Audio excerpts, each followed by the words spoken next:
बापरे, माझ्या बाबांनी मला पैंजण आणले. आई, हे बघ, बाबांनी मला पैंजण आणले. मी घालते हा.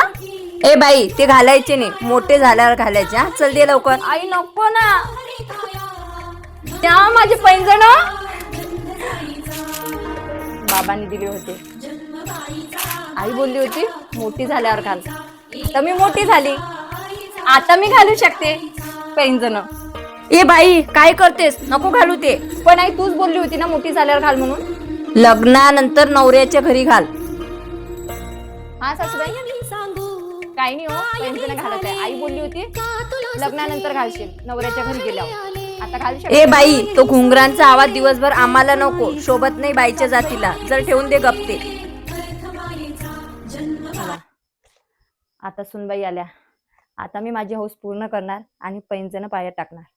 माहेरी बंधनात राहते, सासरी बंधनात राहते आणि या सगळ्या चक्रव्यूहात स्वतःला विसरून जाते. कधी कधी स्वतःसाठी जगायला शिक स्त्री, कारण सगळ्यांना आनंद देताना आपण स्वतःलाच विसरून जातो. Happy women's day all. बाईचा खूप घाईचा जन्म, बाईचा